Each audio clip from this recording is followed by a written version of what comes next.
Okay, let's be real. If you're trying to eat healthier, you probably have a giant bag of oats sitting in your pantry, right? I mean, they're the king of healthy breakfasts.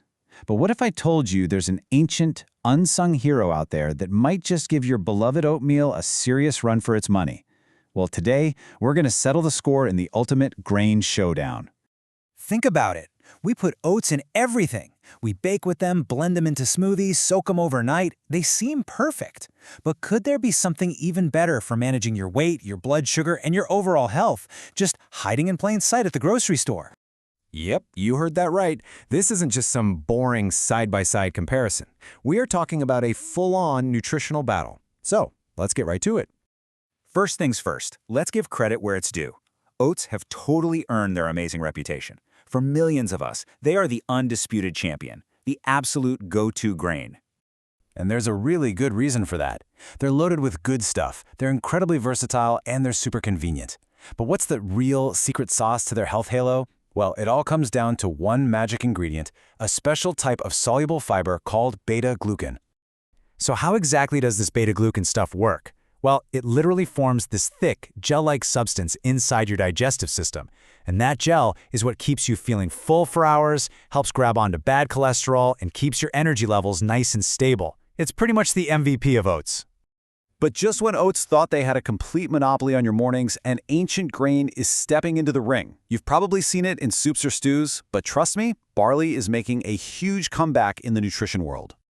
Now, before we pit them against each other, it's really important to understand that they're incredibly similar. So think of them less as enemies and more like, highly competitive siblings.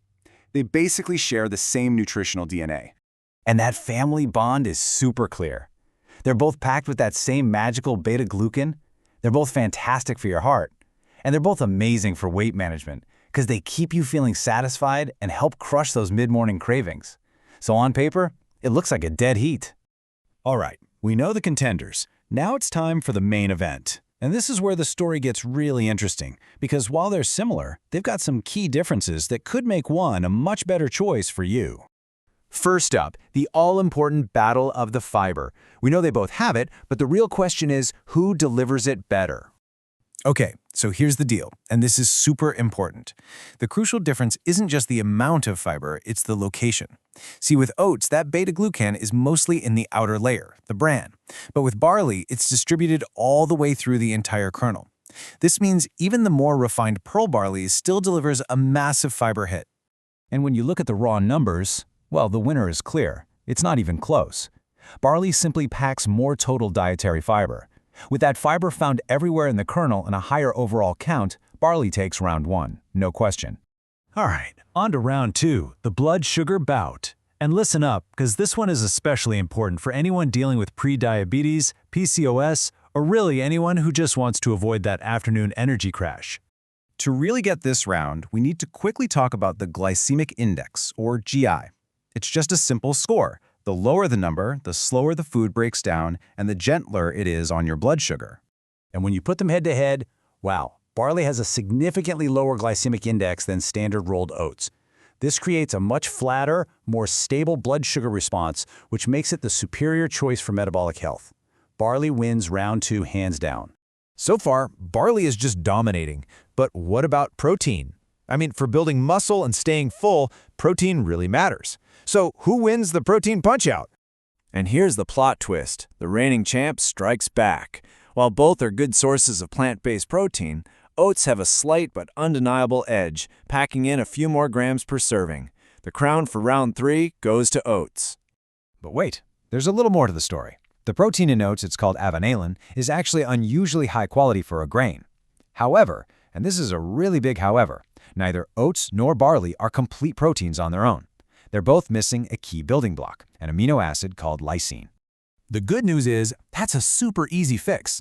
All you have to do is add a little friend to the bowl, like a spoonful of peanut butter, a sprinkle of seeds, maybe even some chickpeas, and boom, you instantly complete the protein profile, turning either grain into a perfect muscle-repairing meal.